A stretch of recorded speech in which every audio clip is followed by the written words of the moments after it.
This is Harry. He drives himself and he could be the future of public transport. Experiments in places like California and Pittsburgh have made many of us familiar with the idea of a car that drives itself. But a lot of people worry about that idea. They say, isn't that going to cause the same kinds of congestion problems that plague many big cities? But what if it wasn't a car that drove itself, but a bus? Might that not give huge extra flexibility to big cities' public transport systems? I've come to Greenwich in East London to see an experiment in precisely that. Simon Tong is one of the scientists involved in the experiment. He says one of the reasons for the trial is to find out how people react to being around robot-driven machines. Well, first and foremost, one of the reasons why we're conducting these research trials is that we want to find out what the public's understanding and acceptance is of driverless vehicles in different forms, with this shuttle offering first and last mile transportation being one of those forms. The shuttles connect isolated riverside housing developments with the transport hub at the north end of the Greenwich Peninsula.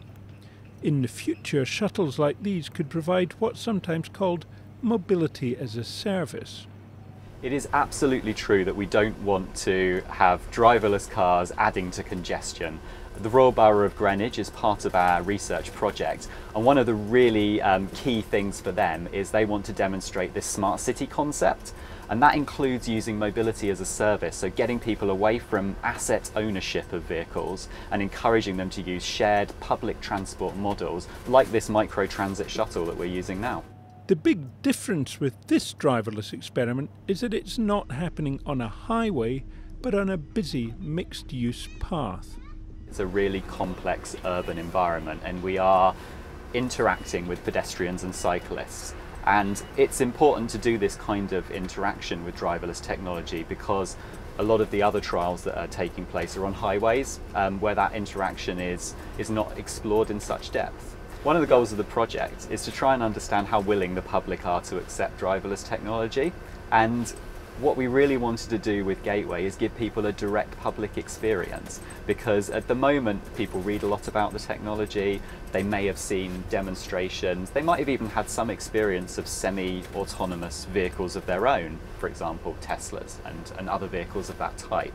But what they might not have done is seen driverless technology in this particular format, and we think it's quite important to open up the possibilities to people and make them more aware of just how driverless technology could infiltrate lots of different modes of transport.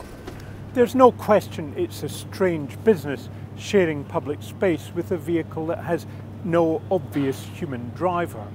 On top of that, there are legitimate concerns about the potential for driverless cars to cause even worse congestion than many cities suffer at present. If there's a solution to that, small driverless buses are almost certainly going to play a part in it. The people behind this experiment are hopeful that they have taken one of the first steps towards making that a reality.